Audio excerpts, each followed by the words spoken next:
Aloha, ahlan wa sahlan. Welcome, everyone. I'm Christine Botras. I'm the Associate Director of Learning and Engagement here at the Honolulu Museum of Art. I'd like to thank you all for joining us tonight as we share a conversation between mixed media artist Sherin Guirguis and Shangri-La Museum of Islamic Art, Culture and Design Senior Curator of Collections and Exhibitions, Dr. Leslee Michelsen. Sherin Guirguis is Shangri-La's current artist in resident, where she is creating mixed media works that are site-specific to Shangri-La. Guirguis is an Indigenous Egyptian born in Luxor, lives in Los Angeles, and creates projects that prompt dialogue about power, agency, and social transformation. Aru, Fields of Reeds, the title refers to the ancient Egyptian afterlife, is currently on view at HOMA in the Arts of the Islamic World in Gallery 26 until June 18th. Now, if you haven't had an opportunity to be in conversation with the work, I hope you'll take a moment to do so after this program. The museum is open until 9 p.m. So please welcome Sherin and Leslee.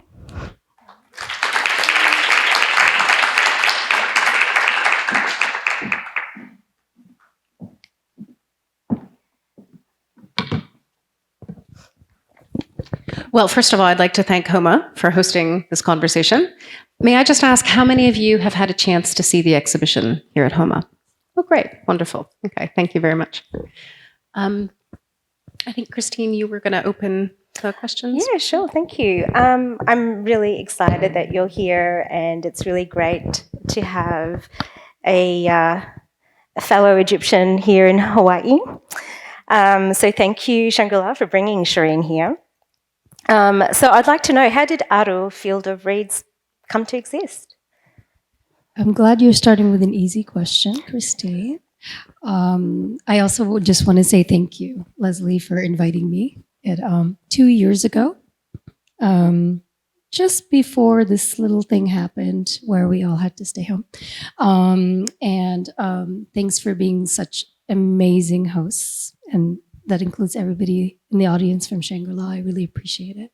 And thank you, Christine, for inviting me here, and everybody at HOMA for having my work exhibited here. So I'm just full of gratitude to be here. Aru started actually during that summer, during the summer of 2020, right at the height of the quarantine, at that moment where I think we all really didn't know how this was going to end. You know, we'd been isolated for a significant period of time. And it was really, we were kind of in this limbo, you know, in this in-between place.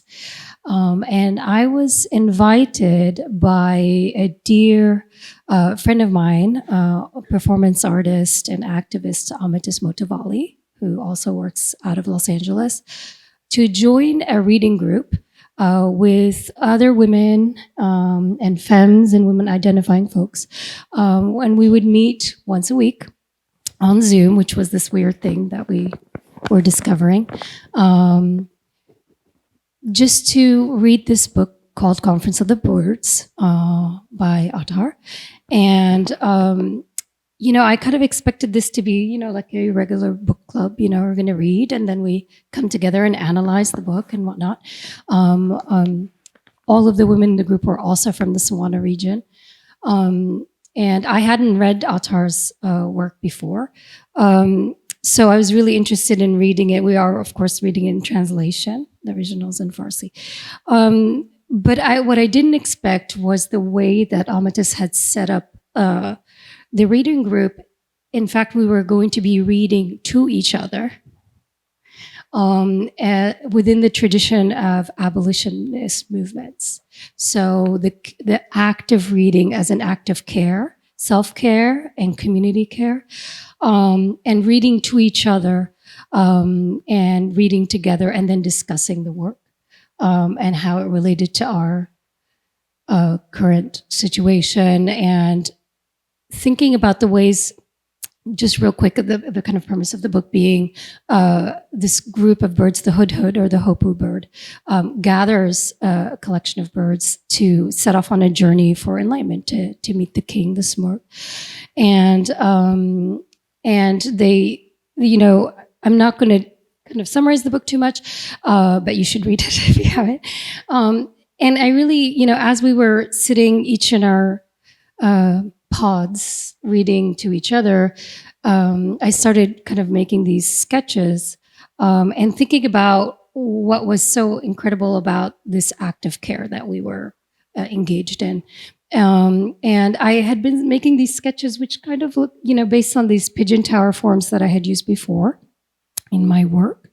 And kind of listening to each person read and talk about their practice. There were artists, there were writers, there were activists in the group, there were poets, there were Sufi healers. It was just this incredible group of folks. And people would come and go because of the conditions of the time and their people's capacity to participate. So it was just this, it was really amazing to see the kind of journey in the book be mirrored in the action of coming together and supporting each other through the journey we were taking in life at that moment. And I realized very quickly that for me, it was, of course, the book was the seed, but my project wasn't going to be about the book itself, but about this act of care, about this communing, and about really the way that the kind of figure of the bird and this migration that birds take naturally, was this really beautiful metaphor that I was interested in taking. I had already been working, like I was saying, with the pigeon towers in Egypt, as you know, a very important cultural structure, but also the idea of the homing pigeon and the ways that it was used in Egypt. And crossing that, referencing also the ways in which birds were activated in ancient Egyptian mythology. So this is a long kind of introduction to how this work came about. So can we talk a little bit about the names that you have used, or the titles of the paintings, of the birds, and the references that you are making? Because first of all, they all say untitled, but then you'll see the ancient Egyptian names next to them. So as a practice, I've been untitling almost all my work. I mean, I do, as you can see above my head here, and if you've seen the projects in person, I am in the kind of vernacular of abstract painting. And so a lot of times when I name the work, it's really a reference for myself almost, and a way to kind of keep track of my train of thought when I'm working on the pieces, and not really wanting to locate a specific image that people would project onto the work. So the work is untitled. And I hope that kind of opens up the access to the work so that people viewing the work can kind of project or engage with it on their own terms. And then the title, the kind of between brackets part, gives a little bit of a reference to the narrative I was thinking about, and then allowing space for other things to happen. By not titling them. So they are all birds. They are birds that both have significance in ancient Egyptian mythology and also in Autar's poem. So kind of connecting those worlds.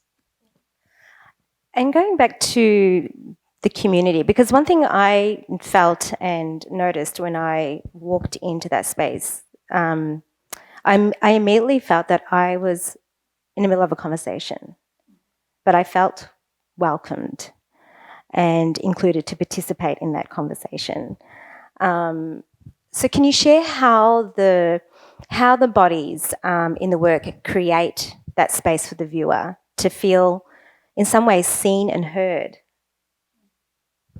Well, that's a very generous reflection, Christine. Thank you. I have to admit that, in making the work, and because, it's been 2 years now since the seed of the project started, I had never actually been in the room with all the paintings at once until they were installed here at Homa. So something that kind of happens, and it's wonderful about the process of making work and exhibiting work is that sometimes these things happen. You feel them when you're making the work, and maybe there's a kind of intention, even kind of like subconscious intention that I'm doing, because the work obviously was about the communing of this group, the communing in the book and whatnot. But and I was making the work. If you notice, the works are made in very long, skinny panels, and they are the measurements, kind of the dimensions, reflect an individual body, and so it's about these individual bodies coming together. But I didn't know if it was going to work, and I think working with you, Leslie, and thinking about how the installation was going to be set up, I don't know that I imagined that it was going to work in that way. So I think thanks to you, and kind of you were here in person and seeing how it was put together, that is kind of part of the collaboration between a curator, an artist, the architecture of the space, and also the person looking at the work. Thank you. Continuing the idea of conversation, right? And in conversation here and conversation in the work, I'm also very interested in conversations with materials, because something that I always really try to investigate in my curatorial practice is the idea of process and the idea of making. And materiality is obviously very key to that equation. And I think it's very difficult to see in the photographs, which is another reason why we always need to see art in person.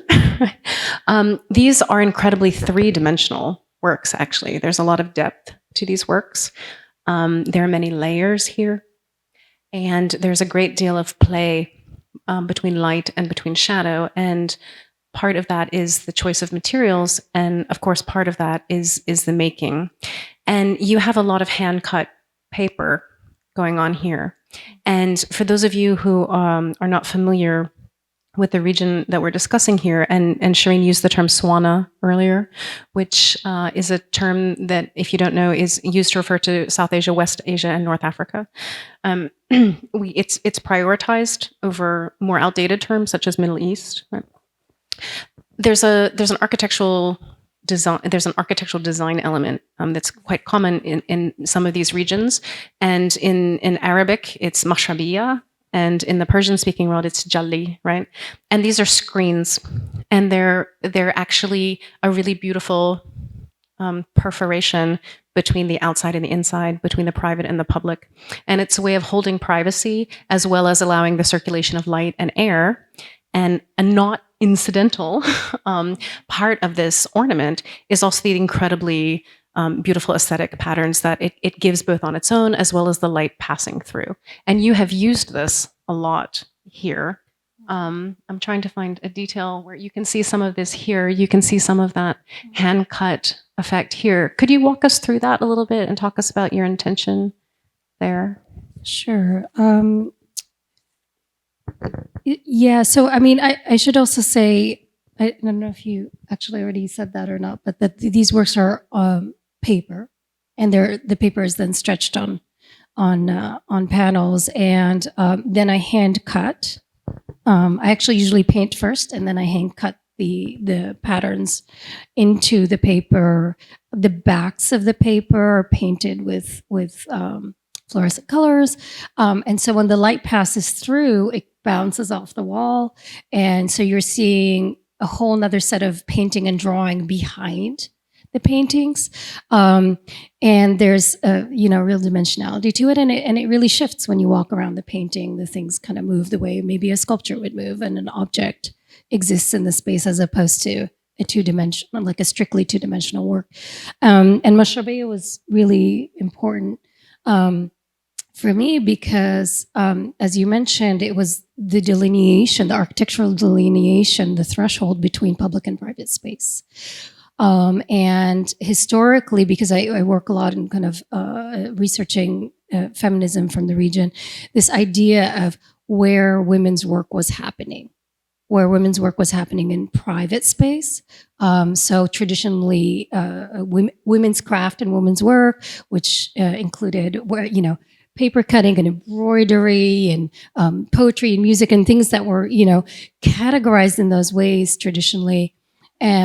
And then women's work in public space, and so women's work in activism, women's work marching to Parliament, and marching against the British occupation in Egypt. And so this kind of I was trying to think about this moment. How do you capture this moment in this kind of liminal space where we're in the middle of moving from the domestic space out into public space, and the politics of that, the problematics of that. And I intentionally was using all these materials that were really kind of, I don't know if the word marginalized is the right word, but really rejected out of institutional art spaces and art histories, and specifically Western art histories, and using, paper, which is, not as archival and not traditionally used for abstract painting, and then perforating the paper, which just makes it even worse. Sorry, all conservators, and using watercolor, for example, which is a hobbyist medium in the Western world. Right. But when we look at traditional paintings from our part of the world, that was a very serious artistic practice. And so the idea was to embed the kind of, or kind of reclaim the agency in these craft practices, and then insist on putting them in the space of a contemporary art practice in the West, in the, large. I mean, I'm using these big general terms, so please excuse me just for ease of conversation. But and insisting on reclaiming a certain kind of art practice that has been kind of pushed aside into the world of folklore, or craft, or whatever, and is not considered art. And I'm like, no, I'm insisting on this. I'm insisting on bringing these materials into the space, and I'm interested also in the ways that invites a different kind of audience into an institutional space that normally, or kind of giving agency to an audience that maybe not be able to relate as much to, say, traditional like oil painting. And so kind of creating all these avenues of access for different communities of folks that I, wanted to be in conversation with. I mean, I think that's so beautifully put. And I'm going to more clumsily phrase it in terms of curatorial framing. I'm going to take some of the tools that you've given us here. And in the sense of, I think we talked a lot about this kind of division, the very false dichotomy that is set up between the idea of fine art and craft, right? And how, especially in non-Western contexts, that's just a complete fallacy. It makes no sense whatsoever, because three-dimensional sculpture and 2D oil painting have never been the prime mediums for the vast swaths of the globe, right? That there are other traditions which are more highly valued, and we have this very Eurocentric framing of art histories, and then we've inherited that as a museological structure, right? And so what I really love about, one of the many things I really love about your work, is how you both reject that completely, and you also act as a segue between, you were talking about the liminal space of the Mashrabiyya, but I would ask if I could posit your work almost as a liminal space between these kinds of worlds, in which you are both rejecting and embracing the ideas of both fine art and craft. And also, I think the idea of embracing the audiences is so key. I think so key to your work. And I think that oil painting is sometimes the most challenging for non-specialists, right, to engage with. And so what I love is that you have almost subverted the act of painting, No, but really, I mean, do you see the work framed that way? Am I off base?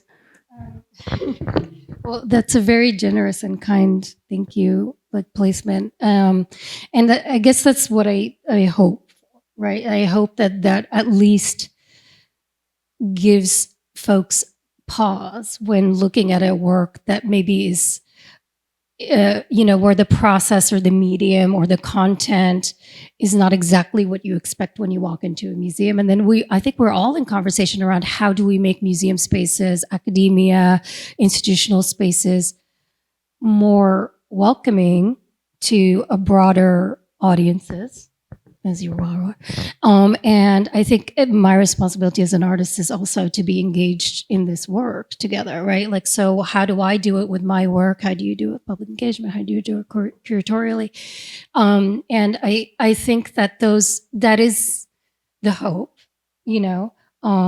and again, that's why I also kind of exist in this world of abstraction, because I think abstraction and ornamentation together, again, create access for storytelling in a very different way, create access for telling narratives, to discuss politics. A lot of, when I was starting to do this work back in the long time ago,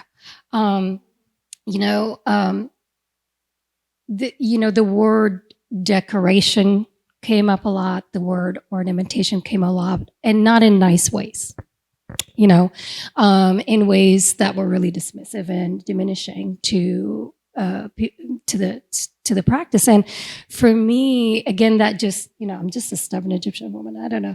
I was like, oh, that means there's something here that needs looking at closer, and so I really kind of, it drove me into thinking about these ideas of ornament, these ideas of decoration, and why they were so important to me, and how political they are. Then automatically these become really political spaces and objects and visual vocabulary around this huge region of the world that we so quickly kind of just brushed aside and decided this is just decorative. I'm like, no, these are really embedded with very important cultural meanings. And I insist on bringing those. And it's okay that needs deciphering right here. That's okay. And that's work that I invite you all to participate in with me. And hopefully it also stays open enough where you feel empowered to be in conversation with it and to bring your own cultural stories to it. So there's a lot of layers to that, because I've been doing this kind of cut paper in reference to the Mashrabeya for a really long time. So with every project, it kind of builds a new layer to how I want it to work. Christine, can I ask one more question? I'm sorry, I'm talking a lot here. I'm just so fascinated to have this conversation. I'm gonna bring gender into the equation here, because I think if we're talking about ornament and the reductive framing of decoration, right? I think that it's also interesting to bring gender into that equation, and I think also there are two parts of this exhibition, right? There's chapter 1 and there's chapter 2, and chapter 1 is here at HOMA. And chapter 2, we just installed this morning at Shangri-La. And I'm interested in the framing of those spaces as, formerly private, now public, formerly domestic, now open, right? The idea of very different framings of, institutional framings, and also the ideas of gender that come into that. The idea, the assumptions made about a female domestic space. And so could you maybe just speak to chapter 1 and chapter 2 and the installation of both, and how that informed the making and the installing of the work? Well, I think you just called out why I was so thrilled to be invited to be an artist in residence at Shangri-La, because it's a really nuanced and problematic combination of things, right? And I'm using problematic here in a really good way. It forces us to have to have a kind of reckoning around the way we as participating audiences place these things, and Shangri-La specifically, so now we're having to contend with a domestic space organized and kind of curated by a young woman, and then adding to that the politics of the cultural heritage that's being brought over, adding to that the sighting in Hawaii and in Honolulu, and this kind of, again, the sighting of a magical kind of imagined retreat. So there's a very complicated and, to me, very interesting intersection of histories and cultures, and oftentimes when I find when I make work with paper. That, you know, the conversation around the gendering of the work is very relevant. You know, there are many male artists that make work on paper, you know, and that doesn't come up. So I had to really think about, and again, insist on kind of just claiming that, yes, that is part of, you know, how this work is going to be seen. And how interesting it has been then to have the work here. And once you see the work at Shangri-La, you'll notice a big difference. The work here is also presented, you know, the work is very formal in its kind of execution, and it's in presentation, and it's in its structure. Being at Shangri-La, I think, and I think also this has to do with the way that the residency is organized and placed. But it allowed for me to have this space to explore some of that gendering in maybe an overt way. And to explore this idea of ornamentation in an overt way. I think today we were saying, I was like, well, we raised the level of ornamentation here to the max, right? Because I mean, like, they're like, you know, you could spend a lifetime and not finish seeing everything that is in this museum and in this building. And so I was able, I think, to kind of, you know, invite other things into my work that I haven't been able to, and I wouldn't necessarily do in a traditional kind of white cube space. So I love the idea of making the work that I made here in a domestic space that also is a museum, that's also a gendered space, that's also kind of somewhere between public and private. You know, like it was just so complicated. And I don't know. I mean, it's going to take time to know what it's doing there. It's going to take time to kind of really understand how it resolves itself. But I'm really excited to see what that is going to feel like, you know, in a few months. I don't know if I answered your question. I just rambled on. Thank you. That was great rambling. I'm really intrigued by the private space, actually, in these works, and I don't know if we can go there. Oh yeah. How private can we go? But I mean, a person can come to this and, you know, look at themselves, internalize, and think about their own private inside life. But can we hear more about perhaps where your private side is in all of this? If you're comfortable sharing. Yeah. Private side. Well, so in terms of like its development, and so with when you were in that community, what did you learn about yourself? In the Egyptian community, or in the reading group? In the reading group. Okay. Well, in the reading group, we can talk about both. Yeah. But in the reading group, I just want to remind ourselves, because it feels like ages ago, you know, being on Zoom together was a new thing, right? So we were all in our own private spaces. This is late on a Tuesday night, my kids in bed, and, you know, curled up. And then all of a sudden we're all in our very, very private, intimate space, then having this kind of intimate conversation around this work. And, you know, when you look at these paintings, I hope you're also seeing that there's a space you cannot access, right? So there's a space behind the painting. There's this kind of happening that you can only see an impression of, and it's fleeting. Because it's based on light. And so for me, I was thinking about,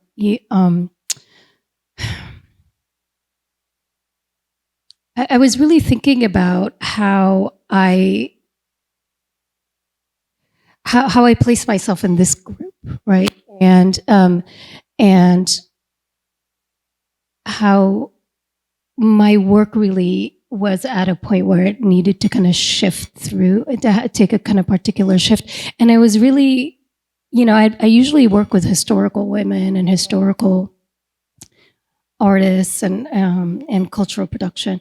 And I just realized all of a sudden I'm in this group of really incredible people that were actively like projecting their work into the future, making place, making space. And so it really shifted also the way I was thinking about my work, because my work is so grounded in history and what's past, what's lost, what's invisible, into something that was almost like futuristic or sci-fi, or And so I don't know. I don't know if that really answers your question, but that really changed maybe what I wanted my work to accomplish, and also really cherishing a space where we can be in community together and have, like you and I, meeting and having conversations that I don't think I can have with anybody else, because we've had an experience that intersects so many of our, varied parts of our lives, or you and I can talk about decoration, ornamentation, politics in a way that I don't think I can talk, with somebody who hasn't studied that work. So it really, maybe it just changed the way I think about how the audience interaction with the work, right? And how much of my personal story, my identity, my, all that subjectivity that we're so often wanting to put aside from our work because we want the work to be seen purely in its most objective, and realizing that's, impossible. And is it even desired, And so to me, then that personal narrative, I just can't even untangle it. And why did I always feel like I had to untangle it? And again, that's kind of a very Eurocentric way to think about contemporary art. For sure, absolutely. And Yes. I think this is such a rich conversation. I really love this. I hope you guys brought your PJs and your sleeping bags, because it's going to take a Because I feel like you get a glimpse, right? Yeah. And you're peeking through, because you can just see, and you're just sort of thinking, what's behind there? And it's like with every person, right? Like, what is going on underneath, Well, there's an interiority. There's an interiority for sure. And something that I think, and I want to ask you one more question, and then I know that the audience is very keen to ask questions as well. And I'm being very selfish by taking up so much of your time. But I think also the idea of hidden and private, they're so coded. And right, and there's so many value judgments attached to that. But in many ways, what I really like about the idea of the mashrabi and the jalli, and I'm interested in how you frame that in your work, is the idea that it's also not your business. The idea that is privileged. It's not hidden or private for nefarious purposes. I was totally being a very nosy Egyptian right now by asking. No, I love that, and but I think what I'm more interested in, because of who I am and what I work on, it's this Eurocentric framing of the idea of the mashrabiya and the jalli as somehow like another symbol of oppression, right? Which I think is that's a whole separate conversation we can talk about. But what I've experienced in spaces is really that is free. That's an element of personal freedom that is not accessible to everybody else, right? So in that same vein, maybe not asking exactly that question, but the final question that I have for you, and then I do want to hear from other people, is how have you experienced the residency at Shangri-La? Because we try to make it unique. I mean, I've been privileged enough to work in a lot of other places, and our residency is very, very different.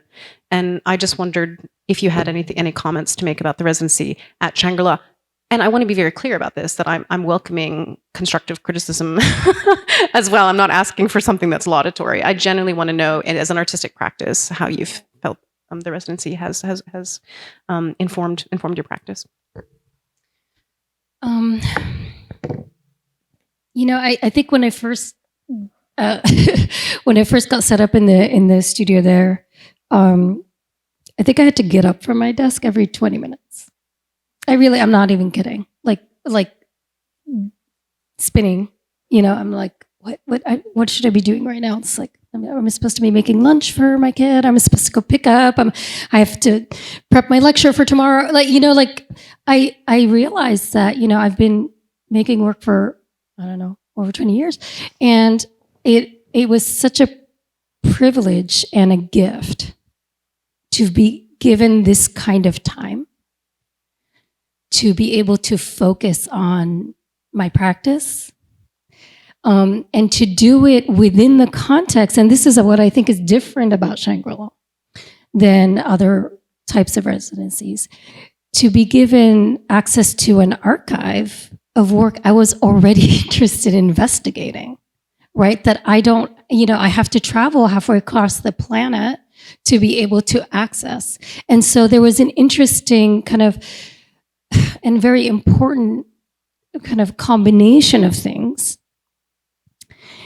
that exist in this residency that is so exceptionally unique. And then adding again to that, the siting in Hawaii, which I think is very, very important, because I think given the political history here and the politics of the region where I was raised, there was a for me, a very important learning that I was doing while I was here around the history of Hawaii, around the history of colonization here, around the history of resilience here, right? And being able to bring and insist on bringing the culture forward, through through this kind of the kind of grasp of colonization. And it's really inspiring, and it's like I'm getting goosebumps talking about it, and it was really moving, and so it's very, its placement is difficult, Leslie. It's complicated and it's difficult, and it's amazing because of that. If you're an artist who's interested in difficult conversations, and if you're a person who's interested in intersectionality, and the intersectionality of all of these things that seem so far apart, right? But there's a really important way in which these things overlap. And there's a kind of empowerment that I felt looking at these overlapping spaces, looking at the differences and learning from it. So, it was great to have 2 weeks to produce work and to kind of continue a line of thought that I had started. But it was also a really great learning experience. And I feel like the work I'm going to be making in the next year or two is seated here, and seated here in this, in Hawaii, in Shangri-La, in this idea of these types of collections and the way that women collect art, and the way that, like that, I don't know. I think it's, again, it's kind of new. Like it's just happening now, so it's hard to articulate it. But I do feel very privileged and honored to be invited to do this work, and grateful. And I think it's also, it's rare. Artists work in warehouses now. On Wednesdays, I smell the meatpacking district, factory next door to my warehouse every morning when I go to work, and I step over, all kinds of dead things to go to my studio. And you kind of normalize that because we've been, our practice has been industrialized, right? We work with factory workers, but that hasn't been the history of artists throughout time. In the traditions of our region, artists were in community. Artists were in the neighborhood. Artists were in beautiful places and integrated.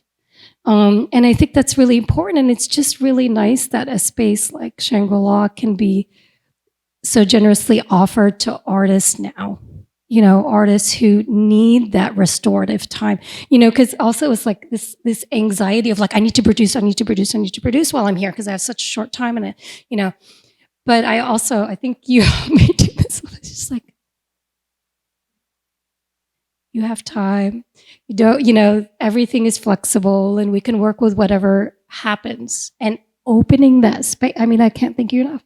Opening up that kind of generosity of space and time, and relieving that pressure, and being able to just stop and go look at the ocean and look out for my favorite things. Tortoises. Yeah, turtles. Not turtles. See, I'm a mess. But also, I have to say the best thing about Shangri-La, and I'm sorry I'm taking a long time to say this, is that the conversations I had with people at Shangri-La. You know, being walked through the building with Lynn.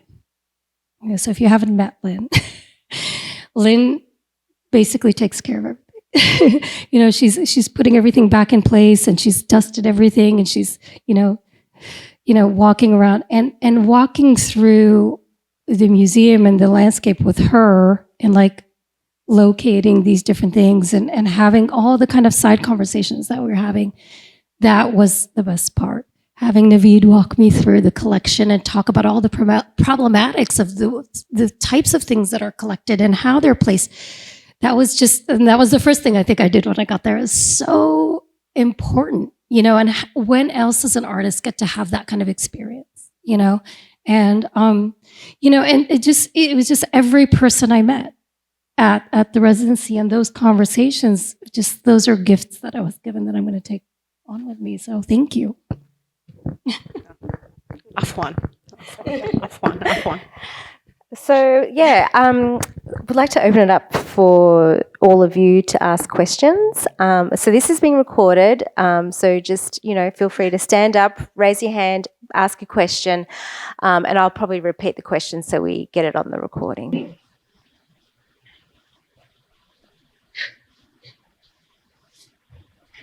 Yes. Question. Maybe it's two questions. I mean, one of the fascinating things about the work is the difficulty of placing gravity. And, you know, it makes you think about the orientation of the paper as you are making these kind of quite gestural marks on it. So I was going to ask you, like, what is the manipulation of the material like? But the other question is, I mean, assuming that it's kind of horizontal, you know, I guess the other fascinating thing is like this dichotomy of really that gestural mark and the very craftsperson-like, you know, attention to detail of the carving out of the pattern. So I guess my two questions are, what is that kind of like transfer of the work from a horizontal space and a very quick space, you know, to a vertical space, and then also a very detailed, slower space. So what is the transfer of the work from a horizontal space to a vertical space to an intricate space? Did I get that? Okay. Thank you for those great questions.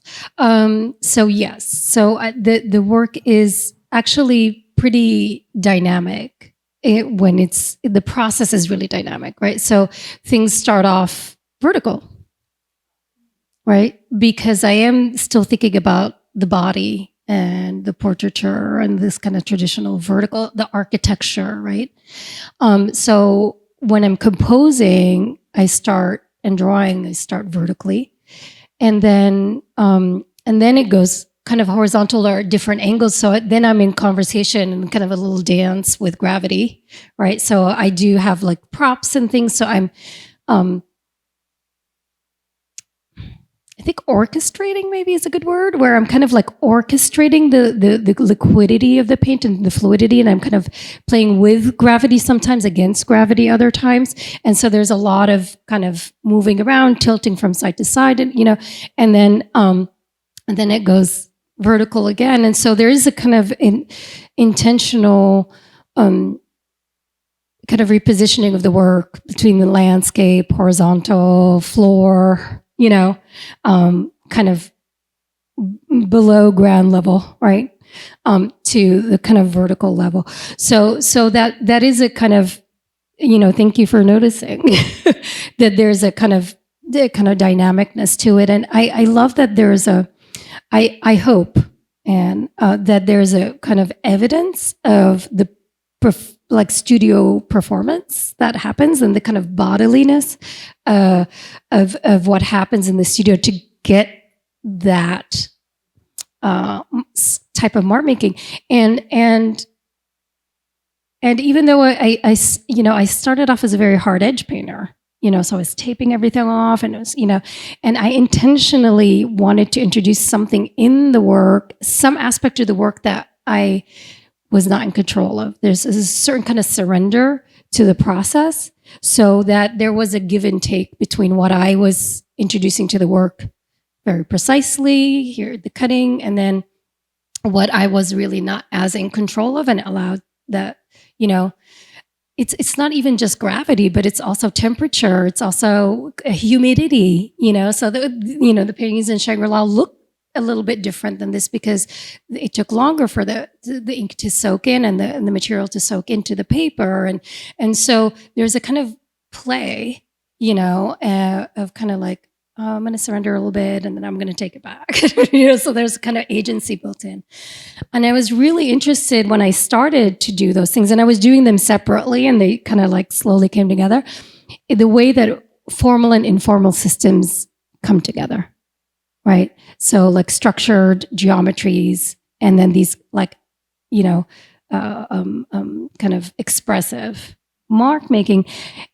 What I wasn't expecting when I started doing this is that, in fact, sometimes they reverse themselves. So you look at the painting long enough and the rhizomatic patterns become really structured and predictable.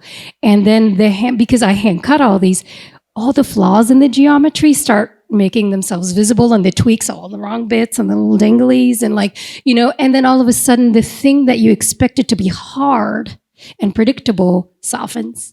And the thing that you think is soft and fluid hardens. And I love that as again, metaphor for a kind of politics or politic, right? Engagement of what are we bringing, right? What are the stories and expectations that we're bringing? So at their best, they do that. Not always.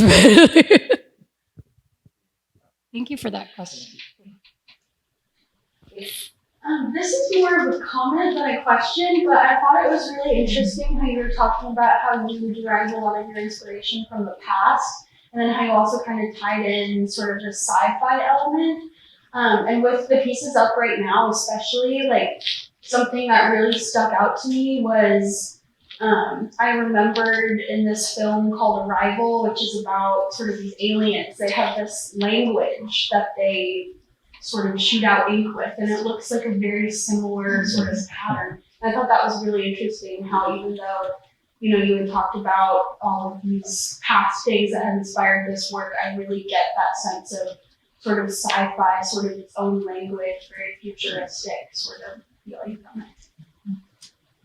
Wow, thank you for that.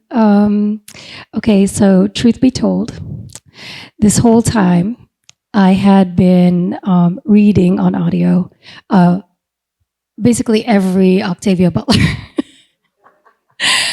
Starting with Parable of the Sower in the beginning of the quarantine, which, I wouldn't recommend to anybody to read Parable of the Sower in the middle of kind of the extraction of bodies from the landscape. But also reading Dawn, and this idea of what makes us human, what makes us alien. And I don't know if anybody's read Dawn, but I wasn't actively thinking of this, but when I sent pictures of these to my husband, who was also reading it with me, he's like, oh. So, I love when things like that seep into the work accidentally, and I totally embrace it. And so all of these things that we were talking about, like they just kind of happen, and they happen separately, and I'm not necessarily putting all that together in my head. But I'm really glad that there's space in my practice where these things can kind of like seep in, like just accidentally, and I get surprised. It's so nice to be surprised by what happens in the studio, and I can't claim it, but I'm happily invited in and just kind of accept it and be glad for it. So thank you for pointing that out. I think we've got time for one more question. Yes. Softball, Meredith, softball. I'll make it just a huge compliment and fan statement. It's so inspiring to hear you talk about this creative resistance and how you bring it forward. It's just amazing. And I'm thinking about that and the conversations that we've had around storytelling. Yeah. And I'm thinking about that and what you're just saying about untitling things. And I'm thinking about the audience piece of this. So I guess I'd love to hear you talk a little bit more, Sherin, about what do you want people to feel? Do you want people to feel something? Do you feel something? Do you have like a prescriptive desire when people are seeing this work or not? Do you think about it a different way? You know, how do you think about the audience experience that you want from it? So the question is, do you want people to feel, or what are you wanting them to feel? Thank you, Meredith. That is a great and not softball question. This is why you don't want journalists in the room when you're giving an artist talk. Much appreciated. So I do think that, well, no, I don't think. I know. I feel like my part ends. My part as an artist ends when the work is up in public space, right? And your part begins. And the work is not complete until it is engaged with and in conversation with people talking to each other about it in the gallery, or that there's some activation that the community brings to the work, and I can't predict it. And when I try, man, do I fail? Like miserably fail when I try to predict how the work is going to be read. And for one person, the act of perforating the paper, for example, can be really liberating and opening space. For other folks, they find it extremely violent and aggressive and troubling. And so I've given up the kind of pursuit of trying to imagine what that looks like. But I'm just really always very grateful to have people talk to me about what they are seeing to the work, and really feel like it finishes the work. And it's really easy to do that with the big public pieces because they're out in public space. It's a little bit more challenging when it's inside an institutional space and where I'm not always around, but we think about it in those terms when things are interactive.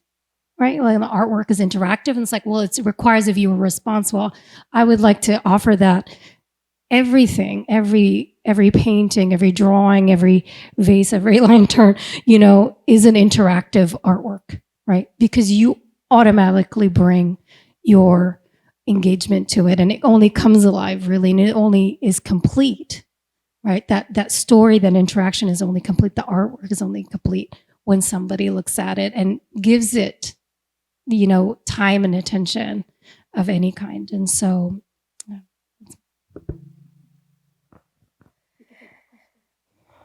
Well, thank you very much for this evening and for being here. And again, thank you, Shangri-La, for bringing Sherin and letting us have your part 1 Aru Field of Reeds in our gallery. Thank So, like I said, please, if you haven't had a chance, go in there and have a look.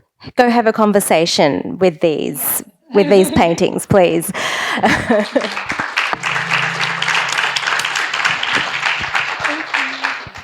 And just a reminder that part 2 opens tomorrow at Shangri-La. You're very welcome to join us there as well. Mahalo.